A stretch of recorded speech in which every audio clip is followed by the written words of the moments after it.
everybody. Welcome to Bone2Pick. I am Michael Davis. We are coming to you today from Euphoria Studios here in Manhattan, and I am absolutely honored to have our featured guest for this month, the great Terell Stafford. Terell is a virtuosic instrumentalist. He's a brilliant composer, an esteemed educator, and also an impresario, and we'll get into that as the interview goes along. He's born in Miami, grew up in Chicago and Silver Spring, Maryland. He studied at the University of Maryland, as well as with the great Prof. Fielder at Rutgers University. He has recorded on over 130 albums with the likes of McCoy Tyner, Cedar Walton, Benny Golson, Bobby Watson, John Faddis, the Clayton Hamilton Orchestra, Matt Wilson, Mulgrew Miller, just to name a few. He has recorded 7 CDs as a leader, with his 8th to be coming out this spring, a tribute to Lee Morgan. He's professor of jazz studies and chair of instrumental studies at Temple University in Philadelphia. He's also the managing and artistic director of the Jazz Orchestra of Philadelphia. He is on his way to the Vanguard, where he's been a member of that esteemed band for the last 10 years. I'm honored to have him here as a guest, and Terell, thanks so much for taking time out of your extraordinarily busy schedule to be with us. It's a pleasure, Mike. Thank you. All right. Wow, great. Let's just jump in and talk about your formative years growing up. I know you were born in Miami and then migrated to Chicago and Maryland, and kind of what drew you to the trumpet as a young man. Well, a few things. There's always been music in my family, and my cousin was a trumpet player, and when I would stay at my grandmother's, which would be during the summers when we lived in Miami, because they lived in a place called Fruitland Park, Florida, which is maybe 5 hours away. So I'd stay with her, and there was always a trumpet in the closet, and she'd always say, make sure you don't go in that closet and don't touch that trumpet. That's like the worst thing to say to any kid. So, as soon as she'd take a shower or do whatever, I'd go in the closet and I'd touch the trumpet, and it always felt really great in my hands. And whatever show she would watch it, she and my grandfather would watch at noon. The Star Spangled Banner would play, and there would always be trumpets on there. So I was like, that's what I want to play. And then, ironically, my mother plays trumpet. Oh, wow. That's cool. So I've always wanted to play the trumpet. And when we moved out of Miami, just because my father was the manager of 7-Eleven stores. And one particular month, his store got robbed like 6 times, and he's still here to tell us about it. So my mother's like, you know what, you got 2 kids. The next robbery may not work out the way we want it to, so I think you should move on. So he got a job for Amtrak, and they started to move him every 4 years, and that's how we ended up in Chicago, which was great. What a great town for music and everything. Of course, yeah. Unfortunately, I started playing the viola, which was not my favorite instrument, and my viola teacher would beat me, and finally I accidentally swung my bow back just to block his bow and hit him in the face. They suspended me from school for a week and suspended me from music for a year. And the teacher told my parents he has no musical talent whatsoever. Keep him as far from music as humanly possible. His exact quote. So I couldn't play music for a year, but I started to play guitar with my math teacher, which is why now I love math. And so after that year was up, my suspension was over, I finally got a trumpet in my hand. That's awesome. Yeah. Amazing path there. That's very cool. Very Yeah. cool. Maybe we'll jump ahead a little bit and talk about your college experience at University of Maryland, and also with Prof. Fielder at Rutgers. I was particularly interested in, I know your story is pretty legendary, and my son Zach is here today. He was the first one who told me about it, but being primarily a classical player and then making that shift, and how that kind of came about for you. Well, it started when I started to play the trumpet. My father actually went to school at Florida A&M, where Cannonball was, so he was a fan of Cannonball and a fan of Nat Adderley, and talk about it all the time. And he'd say, you should play jazz, you should play jazz. And I was like, no, everybody around me's playing more classical music. But I'd fool around every now and then, but nothing really serious. I was really dedicated to playing classical music. And then when we moved to Maryland from Chicago, to me it was a really devastating move as a young person, because we moved and our house wasn't finished, so we lived in this hotel for like 3 months, and I had to practice in this disgustingly dingy, dirty basement of this hotel because people would complain. And so I sat there and I was like, really, is this what I really want to do, is practice in a place like this? But I did it, and then when I started to play in the my middle school there, when we moved, the band was just awful compared to the Midwest. I mean, the Midwest, everyone was disciplined. You know, you come in, you had so much respect for your teacher. All the other trumpet players, we practiced as much as we could, always competing for first chair. Mm-hmm. And then when I got to, you know, Maryland, it was like nobody really cared. Nobody, like, you really want to be first chair? Cool. You know, you play all the parts. We'll just chill out. So it was, the school system was just so sad. Not sad, like, you know, not good, but just sad emotionally because, you know, the teachers really weren't motivated. The students weren't motivated. So my parents did a great thing. They hooked me up with 3 great teachers, a guy named Bob Isle, who played in the Navy band, a guy named Fred Irby, who taught at Howard University, who played in all over the D.C. area, and then Emerson Head, who was the professor at University of Maryland. Mm-hmm. And so they were like, well, you know, you study with these 3 guys, you know, get something that you can from all 3 and follow that path. And all 3 were classical guys. So when I started at Maryland, that's what I wanted to do. But my parents said, you know, you want to be this classical musician, but, you know, you're not going to really, I don't know if you have the talent. You know, you're not going to really be able to make it in this musical world. So you should have a backup and be in education.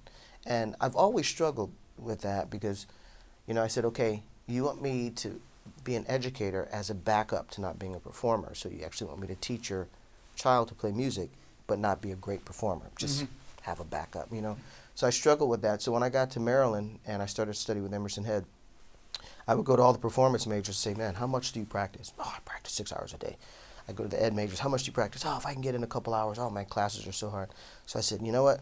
From this point on, my first year, I'm practicing 6 hours every day. So I, you know, managed my time so I could do so because I wanted to put in the same time.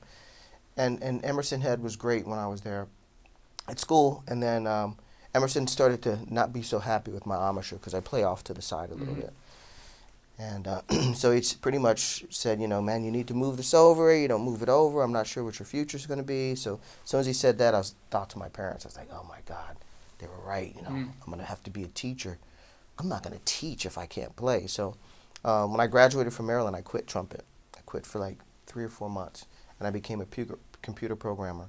And then after that, I met Wynton Marsalis at a concert, and I wasn't playing at all.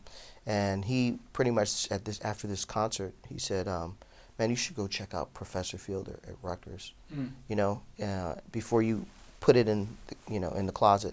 And I went and checked, and Prof sat me down. He said, son, play this. He put like Goldman No. 4 in front of me. And I played a little bit, and then after I finished playing, he says, well, your tone is pretty bad. Your articulation's rough. There's not much flow when you play. And I just was like, you know what the hell? So he's like, but I can help you. If you are open, I can help you. So I said, sure, let's give it a try. And I started to take lessons with Prof before I got in school. And he was smart. Prof was smart. You know, my first lesson was 125. My next lesson was 150. My next lesson was 175. Finally, got to be like 250 for a lesson. I said, Prof, I can't afford to study with you. He goes, then enroll in graduate school. You get a lesson every week. And so I did. I enrolled in graduate school. And when I was in school at Rutgers, I was pretty focused. I wanted to major in classical, but I remember I went to a master class of Bud Herseth. And in this master class of Bud Herseth, who's my hero? I mean, I bow down to Bud Herseth. I went to this master class, and I said to Mr. Herseth, I said, what does a principal trumpet do outside of the orchestra? What do you do? And he goes, well, the most humbling time for me is on a Sunday. I get out of church and I go play in a Dixieland band. He goes, oh, man, so humbling. Principal Chicago Symphony is nothing, but that Dixieland band is rough. And I said, really, you play jazz, Mr. Herseth? And I was like kind of anti-jazz at the time. And he goes, yeah, I love it. And he goes, my best friend is Clark Terry and blah, blah, blah. And so he went on. And so I always kept that in the back of my mind. So I figured when I was going into graduate school at Rutgers, I'd audition for the jazz program. What the heck, Mr. Herseth said it would make me a more, well-rounded musician. And so I had my classical audition in the morning at Rutgers, and I had my jazz audition in the afternoon. And I got a letter 3 weeks later saying you've been accepted to the classical, department and rejected from the jazz. I didn't know anything about jazz when I started grad school. And then when I was there, one day I was working on a piccolo. I was playing with a faculty member, doing a recital, and I was playing Let the Bright Seraphim. And so she started to sing it, and boom, boom, boom, boom, boom, boom, boom, boom, boom, boom. So I imitated her, boom, boom, boom, boom, boom, boom, boom, boom, boom. So the next part was supposed to be boom, boom, boom, boom, boom, boom, boom, but she went boom, boom, and I was like, and so she's like, let's try that one more time. So I was like, I can't follow you. And so she ended the rehearsal. She called Professor Fielder and she said, you sent your best student and he can't even, follow me. I'm not playing the part exactly, but I would need to. So Professor Fielder, Prof called me and he just said some words to me that cannot be said on this video right now. So I went in the practice room and started practicing, different ways to play this, so I could get it under that side of piccolo. And when I was working on it, there's this sax player next door to me who I'd play something like, I'd stop and he'd go, I stopped, play a little bit more, and he'd copy. I'd play a little bit. And I went over and knocked on the door and talked to the guy, and it was David Sanchez, great tenor player. So he's talking about jazz, and he's saying things, and he told me about Kenny Barron, and you should go talk to Professor Barron if you want to play jazz. I said, well, I'll go talk to Prof first. And I went to talk to Prof, and Prof said, no jazz for you, absolutely not. You still get tired when you play the Brandenburg. Until you can get the trumpet together, no jazz. So Kenny Barron, actually, I went to his studio, and he's like, it's between you and I. And this was like my beginning of my second year grad school. So what was I, 21, 22, something like that? And he started to show me some basic 2/5, sit down, learn this, go check out Dizzy, go check out Miles, go check out Clifford, to start and learn these songs, come back and play it for me. And that's how it all began. What a path. Amazing. That's especially hearing you now, you're such an incredible improviser and fluid in your playing. It's to start that late, not late, but at that point in your life, that's amazing. That road. That's great. Let's talk a little bit about maybe some of your early jazz influences. I know my son and I had the good fortune of hearing you this past spring as you did the Lee Morgan week at the Vanguard, and I know that record's coming out. I would imagine he's on it, but I think Clifford Brown is certainly a person that has been, but not to put words in your mouth, can you talk about some of at that point, who were the trumpet influences that you had jazz-wise? Yeah, I would say Clifford Brown was probably one of the first main influences, but he was so intimidating, I shied away from Clifford. So the first person I actually gravitated to was Miles, because, coming from a classical world, improvisation is the most daunting thing ever placed in front of a classical musician, and so that was very intimidating for me, not having something in front of me to create. And with Miles, even though there's so much complexity to what he does, it sounds so simple, but I could at least understand like the notes he's playing. So I started to learn Miles solos over like a blues or rhythm changes and things like that, things that I could use when I would go to a jam session or something like that. And I still really love Clifford. And then after a while, after transcribing some Miles, I really started to get into Clifford. And I actually met his teacher, Boise Lowry. And I started to study with Boise. And that was great. He'd come and he had a system of improvisation, and we talk about that a little bit, but he would basically tell Clifford stories and talk about sound and what Clifford was into and different things, And because I love Clifford so much, I started really working on different articulations to kind of express myself, because that's what I felt that Clifford did. And because of that Clifford Brown influence, I also became super fascinated in drums and the relationship that that drums and trumpet have always had, not only from like a big band lead perspective, but actually from a solo perspective and how to communicate with rhythm sections, so on and so forth. So yeah, Clifford Brown has been a huge influence, and I love math. I was a math minor in college, and Clifford Brown loved math, so I'm like, wow, yes. One day I'll play like him. But I love it. I love his sound. I love his, of course, articulation and how he can navigate through changes. But I loved his melodic content. Years ago I did this record date with this pianist, Stephen Scott, and on the record date was Ron Carter and Elvin Jones was on this record date. And after the one of the sessions was over, I was kind of heading out, and I said to, Elvin Jones, Mr. Jones, I really love your playing, and Ron Carter was right there. I said, Mr. Carter, I love your playing, and he said to me, he said, man, he goes, on this date, no one soloed. He goes, I haven't heard you solo yet, but I want you to think about something as you walk down the street tonight, going back to wherever you go. Think about melody. He goes, melody is a lost art. And so, he started to name like Kenny Dorham and, Blue Mitchell and Art Farmer and all these guys, and of course Clifford. And he goes, go check out the notes that everyone else is playing, but check out the melodies that nobody wants to pay attention to. Check out how to approach music from that point of view, and let that be the premise that you follow. And those words from Ron Carter years ago have touched me ever since. Mm-hmm. Yeah. Wow, well said. Yeah. Yeah, Clifford, I mean, it's obviously one of the great ifs in music, what he would have done. I mean, he left so much in such a short period of time. If he had lived, it would have been even more incredible, no question about it. Let's talk about a couple of your, important mentors in your life. And you already mentioned him once, but the great Wynton Marsalis, I mean, he's obviously done so much for everyone in the music in general. And also Bill Cosby, I know has been an important part of your life. If you could talk about those Sure. two great gentlemen. Well, when I met Wynton and he, guided me to Professor Fielder, he's always kind of been there for me. I'll never forget really quick story that when I was studying with Professor Fielder, I decided I wanted to play jazz and didn't want him to know, so I was going to hide it from him, right? So Bobby Watson, I'd met Bobby Watson, and Bobby says, "Can you go on this tour, of the West Coast?" And I said, "Yeah, of course." Little did I know that the tour was like 3 days before my comprehensive exams and my recital. So, I'm asking around to people, am I going to be able to pass out of these exams? Or like, man, if you're a classical guy, if you're going out with an orchestra, the school will let you go. But if you're going out with a jazz group, no way. So I went to the dean and said, I'm going to be going out on the road with the Robert Watson Chamber Ensemble. And so I went out on the road with the Robert Watson Perfectly Chamber. said. Yeah.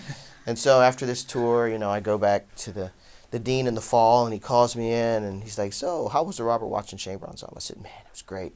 He goes, "What kind of venues did you play?" I said, chamber ensemble venues, churches." He goes, "Oh, okay, so what was the instrumentation?" I said, "Chamber ensemble, strings, brass, woodwind, percussion."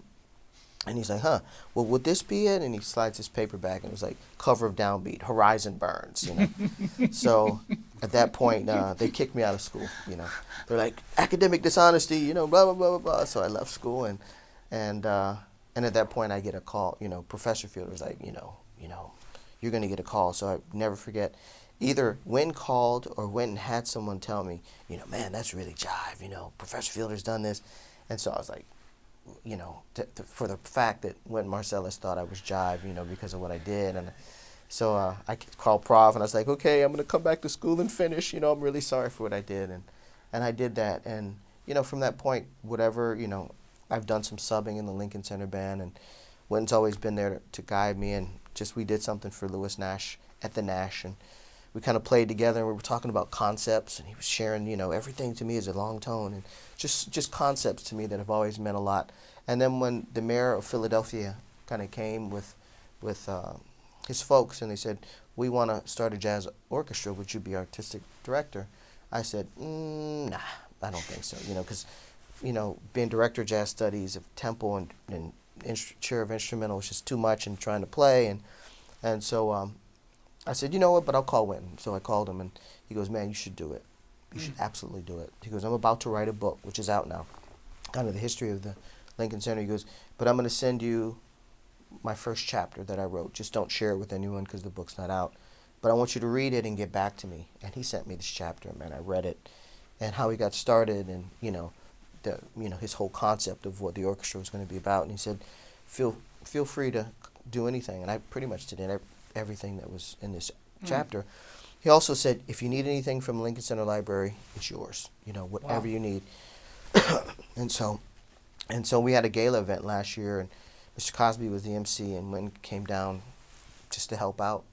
And he was just so generous, and we'd done a bunch of interviews together for it. And the words he said, I'll never forget, just always really kind and always really supportive. And, education means a lot to him, but making sure he stands behind his word for whomever he helps is what he does, and I really respect that. And then some years prior to meeting a lot of these jazz musicians, Tim Warfield, my best friend, and I used to play with Shirley Scott. And we met Shirley Scott at this club, and Shirley with Mickey Roker and Arthur Harper was the group we traveled with. And then one day, Tim was like, hey, man, there's these auditions coming up for the Cosby show. I was like, wow. And he goes, man, would you want to do it? And I said, what show is it? He goes, Mr. Cosby's going to do this show in Philadelphia called You Bet Your Life to bring revenue back to the city because Philadelphia is really hurting. I was like, of course, let's do it.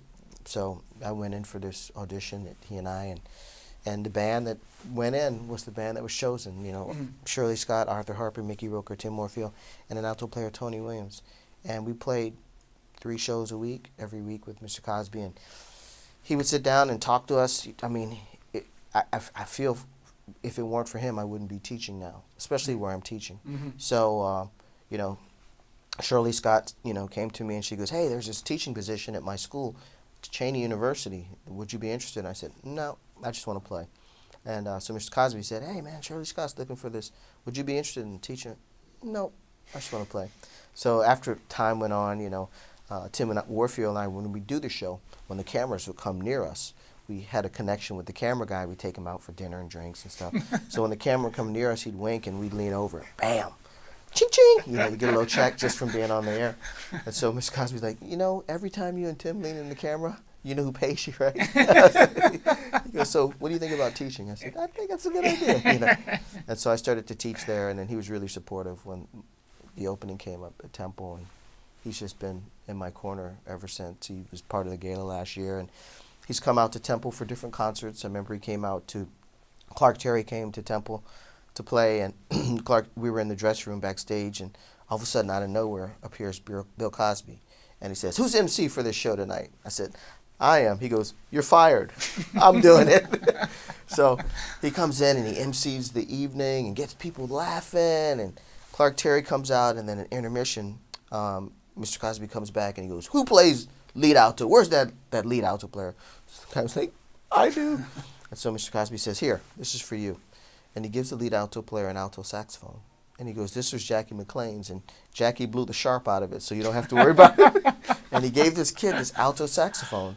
And it's a beautiful, beautiful thing. So, and ever since he's been supportive. So he's a great stuff. Yeah, that's great. I've heard that from so many folks about Wynton, that he's so generous and giving, and certainly what he's created at Lincoln Center is just unbelievable. I mean, there's only who could do that. I mean, he's the guy. He is the guy. Just truly amazing. Yep. Let's shift up to your playing career as a professional. In the 90s, you became very in demand as a jazz artist and sideman. Can you share kind of some of your favorite memories of that time? I know, is that when you started working with McCoy and Cedar a bit, and just all the experiences that you had? You were getting so busy at that point. Maybe you could just some of the memories that you have of that decade. Sure. I mean, my most and fondest memory would probably be Bobby Watson, because I was playing at a club. This is the time when Professor Fielder forbid me to play jazz, and this is before I went on the road with Bobby. I was playing a jam session because Kenny said, you can come to me for lessons, but you got to be out playing. So I was playing this jam session at this club in D.C. called Tacoma Station, and this guy Paul Carr ran the jam session. He was really gracious to me. I'd take the train down from Rutgers on a Tuesday. He'd pick me up. We'd do the gig, let me sleep on his couch. I'd come back Wednesday for orchestra, get back in time, for orchestra at the school. And during that time, man, I met so many people. That's where I met Tim Warfield and so many great musicians in D.C. But one night in particular, I met Bobby Watson, and he came in and played. And the night that I met Bobby Watson, he said to me, he goes, man, I'm playing in D.C. this Friday. I'm here early to do interviews and some workshops. Why don't you come hear me? And I said, great. And I said, who are you playing with? He goes, I'm playing with McCoy Tyner's trio. I said, oh, my God. So I went to hear him, and, it was fabulous. And then after the show, I went backstage, and McCoy is sitting there, and I'm like, wow, Mr. Tyner, it's a pleasure to meet you. Hey, man, yes, I'm going to meet you then. And so I didn't know what to say. So I was like, man, hopefully one day we can play together. Yeah. And so, you know, time went on. I kept playing with Bobby and meeting different people, playing in different places, and I started to, you know, McCoy Tyner called me one day, and when he called me, I just started at Temple, and my commute, I was just, you know, I was doing too much. You know, my system couldn't handle it, and I shut down. I got pneumonia, and so after getting pneumonia, I couldn't do anything for a month because of pneumonia. I have asthma now. All this crazy stuff came. So I'm sitting at home, getting better, but I hadn't played the trumpet in a couple weeks. And I get this call, and it's like, oh, hey, man, it's McCoy Tyner. I said, oh, really? Okay, great. Click. Because, you know, John Faddis would love to call and prank, you know. So I thought it was like a John Faddis prank. Oh, really? Ha-ha. Click. And then, so phone rings back. Hey, man, it's McCoy Tyner. Oh, Mr. Tyner, how you doing? And so he's like, you know, my band's going to Japan. Want to know if you want to come. You know, we're going to be going in a month. And that was my inspiration to get out of that bed, even though my lungs were jacked up. You know, get out and start playing the trumpet again and start trying to get. And going out on the road with him was just incredible. I mean, I call him like a gentle giant because he's so big in stature, so big in musicality, but he's so approachable when it comes to music. I'd ask him musical questions about, you know, what can I do to play better? What can I do to work on this? What can I do? And what was it like to play? You know, all those kind of questions. And I never forget the touching time with McCoy was we were in Italy, and he called me and he goes, hey man, you want to go do one of these boat tours together? I was like, wow, sure. And so we're in Venice going on, and you know, we were just talking about life, you know, on this boat, and it was fantastic. So, you know, and musically, it's so powerful. It's so powerful that it was overwhelming for me because, you know, we're all trying to gain knowledge and we're trying to gain information that can support what we do musically.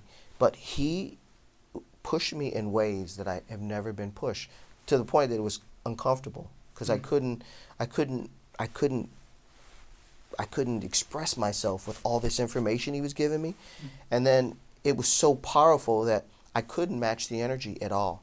So I remember how frustrated I was for a while because, you know, I was always trying to match.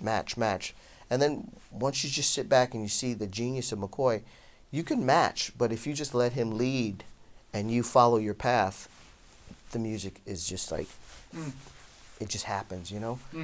So that was really, really powerful for me. And people like Victor Lewis, you know, really taught me a lesson about rhythm sections, you know, and I think that's kind of been my path, you know, listening and studying to rhythm sections to help develop as an artist, as an improviser. It's not surprising at all. I mean, every time I've heard you, you're so locked with the rhythm section. It's like you're having a conversation with the rhythm section. It's so intuitive. So it's nice to hear that you know, you were thinking along those lines for so long. That's probably how it's come to arrive at such an incredibly high level. Let's talk about the Vanguard Band for a minute.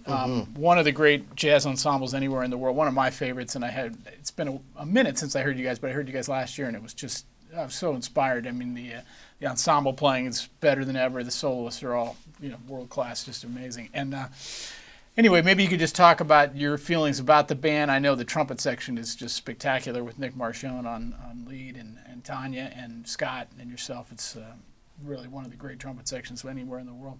But maybe just talk about, you know, the lineage of the band, Thad Jones, Mel Lewis, the whole, what it means to you and what your experience has been like playing with the Vanguard Band. Well, it's probably the most intimidating day of the week. Mondays are. And it has been since I walked into the Vanguard to play in that band. The reason why it's so intimidating is, I mean, the musicianship that Mel and Thad possessed is just incredible. And that spirit is inside of the band. Every time you flip a page, you can feel that spirit in the music, how tattered the charts are, and how, you know, in some ways, how very little information is on the charts when you play it. You know, it all comes from the history of the different, you know, sections, lead players they've had in the band, which to me is like, you know, if you think about Ellington, you know, you can't really step in Duke Ellington's band and just play what's written. You know, there has to be an understanding of where it comes from. And so I compare the genius of with that and Mel to that of, you know, Ellington or Basie, you know, it really takes some studying of the lineage of the music, but also understanding who those leaders are and who they got in the band and why they got them in the band. So when I started to sub in the band in 1996, it was unbelievable. It was unbelievable to be in a room of musicians of that caliber, and I never wanted to solo. That's the last thing. And I still feel that way now, honestly. Really? Yeah. I don't want to solo. If I could just come in and, you know, raise my level as a section player and as an ensemble player to the levels around me, I'd feel really good in an evening. And, you know, I'm blessed and grateful to have the opportunity to express myself by soloing. But there's so many fantastic solos. I mean, it's great. You know, Scott is there and he sounds fantastic, and all the other great soloists, you know. But the thing that led me to the Vanguard Jazz Orchestra was Bobby Watson. You know, I was subletting his place one summer, and I was saying, well, you know, what can I do on a Monday? He goes, man, you should go down to the Vanguard Jazz, you know, the Vanguard, and check out the orchestra. And in particular, you should check out the lead alto player, Dick Oates. He's fabulous. I said, really? He goes, yeah, you should check him out. You should meet him. And, you know, I went down, I sat there and heard the band. I was just like, oh, my God. Because I'd never really played much big band. You know, I didn't play at all in college. And, so I didn't have any big band experience. And my first experience in a big band was with Bobby Watson's big band. And John Faddis was playing lead. And John Faddis gave me a hard time all the time. So I figured, let me go listen to some other bands. And when I sat and listened to this band, I understood what he used to yell at me about. You know, it made sense, you know. So it's been incredible since 1996 to this day. And, you know, I love Nick and Tanya and Scott. And, you know, it's about music now, but it's more about relationships and community, you know. It reminds me, stepping in on a Monday night when I see the other guys, it was like going into Bradley's after the gig. You know, you see all the cast, you're like, yay, what's up? Only difference is, you know, going to Bradley's, you don't get to play. You know, you get to sit and hang, and that was great as well. Sometimes you play there. But, you know, every time I step in the club and I see it's like family. Hey, man, how you doing? And it makes the music. It's something about the music that's different as opposed to stepping in the band. You're not really familiar with many people. And I think, you know, Thad and Mel had that same element. They knew everybody. They put everyone in that band for a reason. The chemistry was there for a reason. So it's incredible to play in that section. I'm touched to this day, and I'm honored to be a part of that band. That's awesome. Yeah, I know. Even just as a fan of the band and as a listener, you feel that when you walk in the Vanguard. It just feels like the spirit of the music is in there. It's really well said on your part. And I totally agree with you about Dick Oates. For my money, the best lead alto player anywhere in the world. Oh, my God. Just spectacular. And he's just a great musician all the way around, but his lead alto playing is just on a whole nother level. Whole nother level, yep. Well, let's shift again over to your solo career now. You have 7 CDs out as a leader, and your 8th coming out in May, the Lee Morgan. What's the title of that CD? Do you have a title yet, or is it? Yes. What is the name? Brotherly Love. Brother Obviously. Lee, L-E-E. Yeah. With the Philadelphia connection and everything. Yeah. Well, anyway, maybe you could certainly talk about that project as well, but just talk about maybe your approach to being a leader. And there's some obvious differences from being a leader as opposed to being a sideman, but just kind of how you've shaped your career as a solo artist. Sure. Well, I mean, I think I don't separate too much, you know, playing as a sideman and playing as a leader, just because, you know, people like Bobby or another huge influence as far as leading a band has been someone like John Clayton. And so, you know, Bobby would always write, as John Clayton does as well, he would always write on the part the person's name, never the instrument. And Bobby did the same thing. So when you step into a rehearsal, you feel like you can be yourself. Your name's on your part. It's not just trumpet, you know, or not just alto. So there's a certain aspect of commitment that's there, you know. And when you step there, you want to give 100% of who you are into that music. And Bobby would always say, you know, what makes the band are 5 people, Horizon. You know, my name may be there, but what's going to make our sound is all of us being who we are. And from the beginning, he's always told me that. He says, you know, if you want to lead a band, he goes, you can be the leader, but the band involvement and concept is only going to come out if you allow people to be themselves. And so for my group now, it's all my friends, you know. It's people that I've known for a while, people that I share the same vision with, people that I share the same joy with. You know, we can all celebrate and we can laugh together and we respect one another. And I think that's what makes the music special. And I've gotten to do most of my records with these guys. And it's a really, really inspiring venture to play with these musicians. So when I approach the music for this Lee Morgan project, it's been really interesting because being in Philadelphia as much as I am, I hear about Lee Morgan all the time. And when I joined Shirley Scott's band, coming from a classical world, she'd always tell me, she goes, you know, baby, you know, when you play, it's okay, but you need to spit more. And I said, spit? You know, she goes, yeah, Lee Morgan used to spit. You know, I could almost see firecrackers coming out of his bell. You know, you need to spit more. And so I equated that, you know, I said, okay, spit. And then I thought about it, and there was this bass player who played with Shirley as well. And I said to him, I said, so Arthur, man, can you help me out? What Shirley says I need to spit more. He goes, man, you need to work on your time. You need to, you know. He goes, I can't explain it, but let's do this. He goes, why don't we get a gig every Saturday? And we got this gig playing nursing homes. We play 3 nursing homes a day. And we did this for a few months, just bass and trumpet. And he did it for me to help me work on my time, help me work on my lines, help me to hear harmony. And then he would talk about the whole thing about spitting and articulation. Man, you know, you used to hear Lee. Man, Lee used to tear up some marches, man. He loved marches. And, you know, Clifford Brown loved marches as well. So, you know, both of them love marches, and explains, like, their articulation and how personal it was to them. And so, you know, listen to that. I love Lee's passion. I love his compositions. But I love his fire, you know.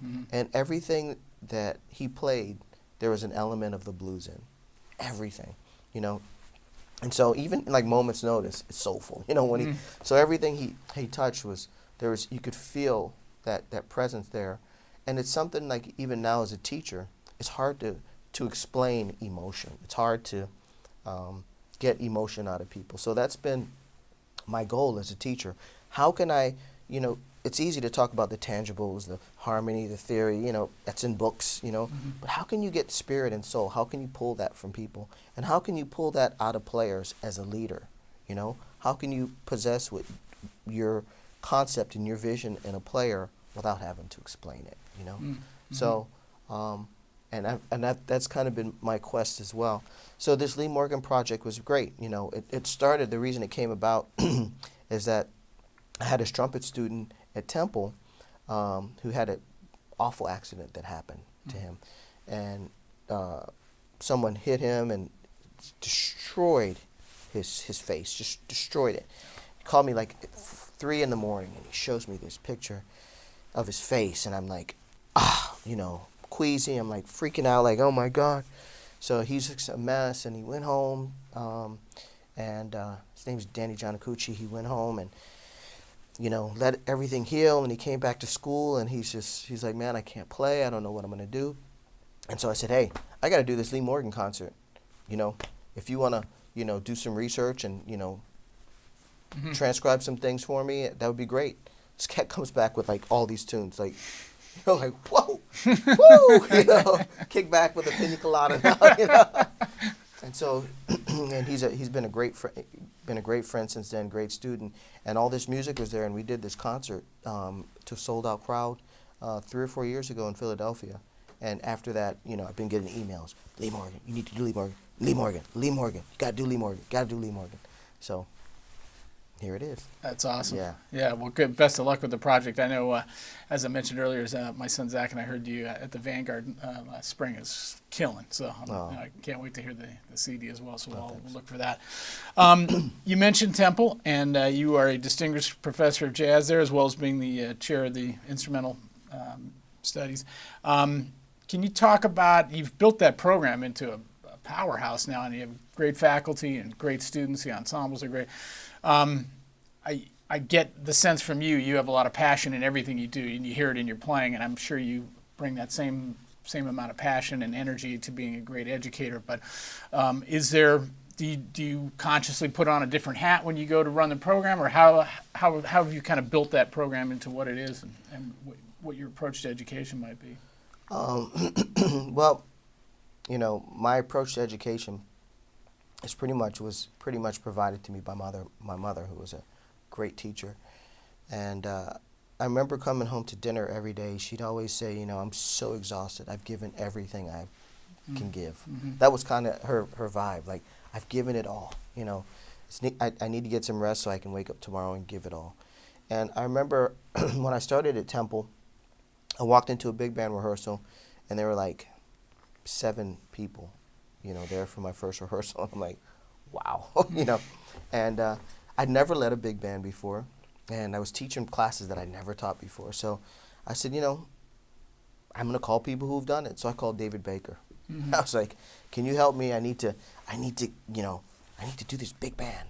They have some charts, but, can you help me out? And he gave me some words of wisdom, and, I'm doing this improv. So he just gave me all this information. So I came back and I started to call people and get more information. Like, what can I do? What can I do? How do you do? What do you do? And all these people gave me information, and I started, first just putting a big band together, trying to get, 16 pieces there. Mm-hmm.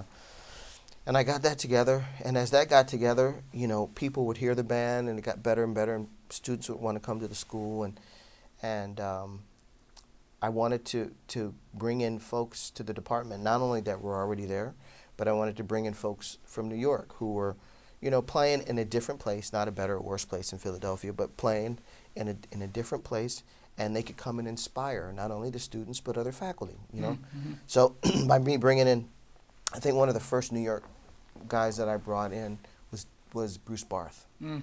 And Bruce Barth came in, and she came in, there was a faculty recital, students heard him, faculty heard him, wow, this dude, And so slowly but surely getting New York folks and hiring folks from Philadelphia and getting this mixture of people who are great educators but want to invest their time into the students. So, I mean, in a lot of ways, I want to say, oh, man, it was me that did this, but it really wasn't. It was me that wanted to do everything I could for my students. Mm-hmm. And if a student came to me and said, man, I'm not really getting too much of this, I said, okay, let me work on that. So, it's exciting for me. We just added jazz violin as a major. Oh, wow. And we have 2 majors now, and that's pretty exciting. So, and 3 years ago, they put me in charge of the instrumental program. And, I've been director of jazz for, maybe 15 years or something like that. So it all came about, I played this crossover piece with the orchestra and a combo from Tempo, and Grammy got nominated for Grammy. And so the dean's like, man, it was really great to see you work with the jazz students and the classical students. I said, well, my background is all classical. I mean, I have a passion for what they do and a respect for what they do and a respect for the Philadelphia Orchestra members who teach here. Mm-hmm. Lo and behold, I opened my big mouth and bam, you're chair of the program. But it's been incredible. I mean, to sit and have, lunch with Bruce Barth or Tanya Darby or Dick Oates, who teaches there, and then to go have dinner with David Bilger, right. It's like, oh, yeah. It's like a dream come true, Mm-hmm. It's like I'm in the best of both worlds around all this incredible talent. So I think my concept of teaching and education is based on the same thing I do as a player, bring about, make those around us feel like they're important, like, I need you to make this happen, which I really do. And give me what you think was going to make this program special. And when people give feedback, I do my best to listen and make it happen so that they feel like they're invested into the program and it'll grow. So it's been really great to do the instrumental program and to get to know that side of things that I used to be in contact with, but not so much now.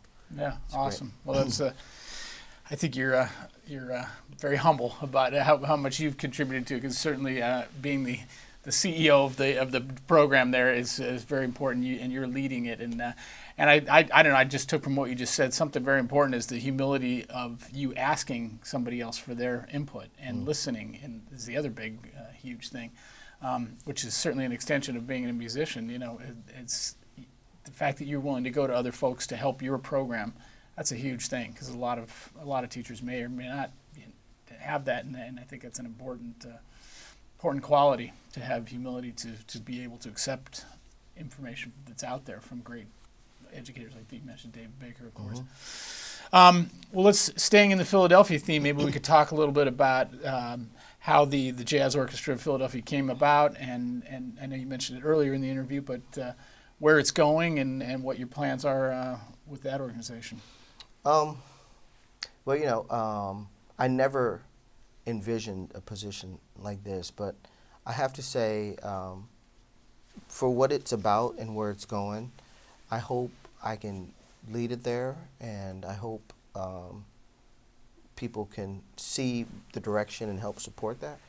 But it's tough. It's very humbling. I have a new respect for the development people at Temple now. They come into meetings and faculty and staff kind of beat the development people down. Why aren't you raising enough money? Why aren't you doing this? Why aren't you doing this? We need more scholarship, blah, blah, blah. And the development folks are like, please, so it's so easy to sit on one side and place blame and just point. But oftentimes when people point, they forget there's like 3 fingers pointing right back at them. It's like, you want more money for scholarship? You get out and recruit. You everything that you want us to do, invest in it yourself. And I've always tried to do that at Temple, but then with the Jazz Orchestra, it's really been incredible for me. And I talked to Wynton about this. This is probably the hardest thing about leading the band. The music is fantastic, putting together a concert, and, the musicians are incredible, and, going through a concert and hearing everybody play is so fulfilling. But then I step outside of that and all the administrative things. It's like, okay, how do we raise money for next year? How do we do this? That's the most humbling, and it keeps me awake at night. That keeps me awake at night. How am I going to get support? Do I want to disappoint the city? Do I want to disappoint the players? No.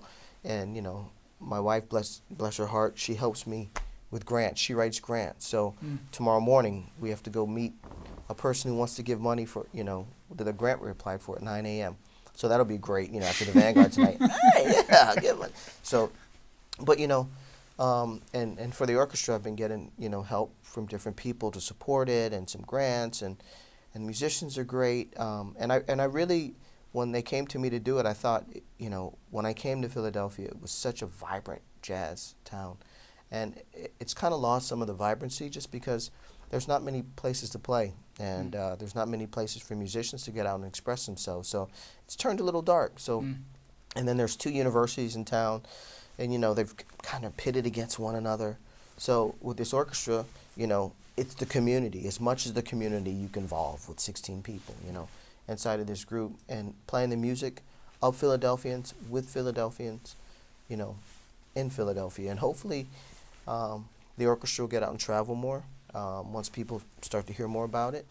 And I'm hoping that we can do more educational outreach. We just did a workshop that was really touching for me to have students from our community group come in and work side by side with the orchestra members. And, it's great for them. The director told me, he goes, man, my students needed this. He goes, as a teacher, I've kind of lost steam. I didn't know what to do to motivate my students. I'm sitting in rehearsals, and rehearsals are kind of dead, and the students are like, whatever. But, this kind of mentorship helped to rejuvenate them. And so I want to keep that going. I want people to get out in the community and help revive the youth movement for jazz, help revive the education movement. As a teacher, the hardest thing is to say, I can't do this. I want to teach these students, but I can't do this. And so I want to give teachers an opportunity to say, I can't do this, please help, in a private setting where some of these great educators and teachers can come in and say, here's how you're going to teach this rhythm section of play. Here's how you're going to teach improvisation. Here's how you're going to teach section playing. Here's how you're going to teach the history of the music. So I want to be able to provide that, for the city of Philadelphia. And of course, in time we're building our repertoire. I want to be able to record some of that music. Mr. Heath is a huge supporter. I love him so much, and he's just given so much music to the band. And we just had Jimmy Heath, Bootsy Barnes, who's a great Philadelphia legend, and another guy, Larry McKenna, to do called it the Three Tenors. And we had some music written for the three of them, and they came down and played with the orchestra this past week, and it was sold out. And you know, it's really touching, that aspect. And as soon as the concert's over, it's like, okay, the next concert's May 9th. It's like Right. you don't have a minute to enjoy what just happened, because you're like thinking about the next and planning for the next, and how can this one be as interesting as the last, and everyone's like, oh, how can it be better? For me, it's not really better. I just want to make each concert interesting, a challenge for the musicians and a challenge for the listeners to help us all grow. Great stuff. Well, continued success with that organization. That's very important work you're doing there on that level as well. And the very few people that can wear all those hats. Wynton, obviously, the top of the heap. I mean, what he does, but you're doing the same thing in Philadelphia, which is really commendable. It's amazing work. With your unique perspective as a world-class performer, composer, educator, and now as a managing an arts organization, both from the artistic side and the business side, in a kind of general way, where do you see the state of the music, the state of jazz, and where do you see it going? How do you feel about it going forward at this point? I feel great. It depends what circle you're in. I mean, there are always naysayers. There's always people that are going to say, oh, this orchestra will never take off, or you'll never get a gig. It's so hard. But I've been extremely blessed to work a lot, and it's great, because it's provided me a challenging life, an enjoying but challenging life. And I think there are opportunities out there for anyone who wants to make them. I mean, we can all sit at home and complain and whine, but there's opportunity. It may not be doing exactly what we want to do or what we saw that we would do, when we were that big, but there's opportunity, and that's when I said at the interview, before we started the interview to you, I mean, a fabulous player as yourself, but there's so much that you do, designing a horn, doing the show. It's like, we find ways to fulfill the desires we have inside of us. We don't know. I mean, I'm sure you didn't know you'd be sitting here when you were 15 or 16, but, what you're giving to so many people, and the investment that you're making, is really important to this music. And so just sitting here now, to me, is an investment to the future, because I know people will watch this, or people will watch the last one you did with Chris Gecker or Conrad Herwig or the other great artists you've had on your show, and they're going to listen to this, and someone's going to become inspired and say, man, I want to be like that, or man, I want to, and that's what it's about. So for me to sit here is a great feeling. I know now that, that this whole music world, this whole education world, this whole performance, everything is being perpetuated in a positive way by what you're doing. When I go look at Wynton and I see all the work he's doing and how expansive these programs are, it's unbelievable. That's super encouraging. I do something at Temple called it's called a Regional Jazz Fest, and we bring in about 14 bands to the school, and the bands perform, and Lincoln Center partners with us to do this. And when I first started doing it, I was having a hard time trying to get 5 or 6 bands. Now we're getting like 20 bands that apply. I mean, you can only choose 14. And they come in for a day, and it's like all these kids that are there and hungry. They want to go to an improv workshop. They want to go to a saxophone workshop. They're hungry, So with all this hunger there, and the more people that are supporting this, I think jazz and music, arts, is in a great direction. I just went to hear the Philadelphia Orchestra. The principal is Ricardo Morales, and he's playing Rossini and Debussy, right? So I got to the concert, and it's Verizon Hall. It's pretty full, but not quite full. And I looked around. I said, "Wow!" I said, "I wish there were more people." I swear, after I said this, there was a mad rush of young people that came in. They call them rush tickets, that they provide for young people to get these discount tickets. And it was like, what's it called? The Ark, It was like all these students were like, like giraffes, and there was like this file of students down the aisles filling up every seat. By the time they came in for the first note, the orchestra, it was like full. and they played Tchaikovsky 4, which is one of my favorites, so I had to go. And it was inspiring to sit there and look and say, wow, it's 2,500 people in this room, and like 30-40% are young people. That's killing, you know? That is killing, yeah. It's just killing, and it's so inspiring. And this, the JLP concert, I love looking out in the audience and seeing young people everywhere, you know, fired up. So I feel good about it. I feel good about the arts. And when people call me and say, can you do a workshop or a clinic? You know, of course we have to say, well, what are the finances? But, you know, we can all make things work for the sake of giving. And if we all are giving like this, then there's always going to be opportunity, always. That's great. Well, you have such a positive, proactive approach to everything ever since I've known you. I think the first time we played together was on Bob Minster's band way back when. But you always, even that first time I met you, you just have a very proactive and positive energy, and I think that's the key, and in addition to immense talent and everything else. But that, you know, you see that, you know, and that's what's going to guide the music, and it is great to see that young people are you know, influenced by that and affected by that.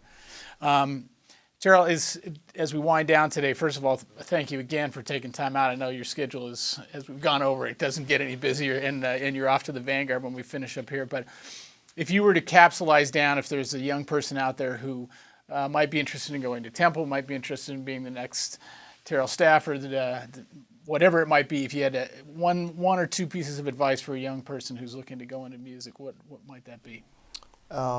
Investment. You know, you walk down Wall Street and you see these guys running around like crazy, you know, filthy rich, managing their money, but have no joy or fulfillment, you know. I see these blank faces when I walk down there. It's just the weirdest thing, you know. So, you know, with what we do, you know, if we take a time out of our day to invest in what we love, you know, that could be practice, that could be listening, that could be whatever it takes to get us invested in what we do, and do that and make, you know, I'm a very, very structured person, which is a pro and it's a con, you know. So, you know, but I make notes, I write my goals down, you know, I write down what I want to do, I write down where I want to be, I write down, you know, by the time I'm X years old, this is what I want in my life. And that's how I've led my life since I was young. And partly it's because of my parents. My dad is very goal-oriented, he's very organized. So I would say for young people, invest in what you want to be. If you want to be a musician, do things that are going to, you know, work on your sound, work on your technique, you know, listen to the recordings, you know, study those recordings if that's really what you want to be. If you tell someone, man, I'm so into Charlie Parker, then I should hear Charlie Parker inside of your playing, and, you know, not like Kenny G, which is cool, but, you know, I should hear the person that you say is who you want to be like, you know. Yeah. And I think that's really, really important. So invest in who you are, invest in what you want to be, and people talk about networking. You know, I'm not such a fan of networking. I'm a fan of hard work and labor. If you practice, if you go out and hear the music, if you go out and support people that you love to hear, and listen to music that moves you, and you express that passion you have to the people that you hear, opportunities will come. You know, people aren't dumb.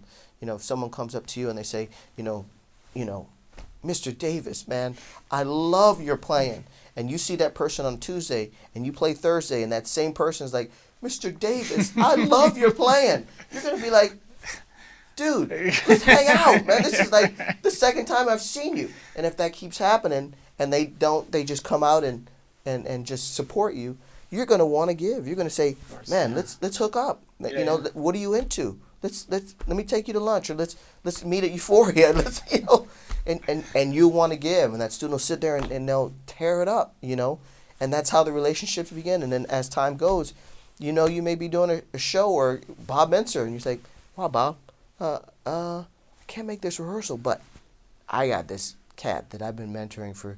He'd be great, you know, and that's how it works. So invest now, and you know, you'll reap the benefits later. Yeah, well said, well said. Once again, Terell, thank you so much for spending time. I hope everybody got as much out of this as I did. I'm energized being around this gentleman, and definitely check out Brotherly Love coming out in May. Fantastic record. I can't wait to hear it myself, and we would look forward to seeing all of you next time on Bone2Pick.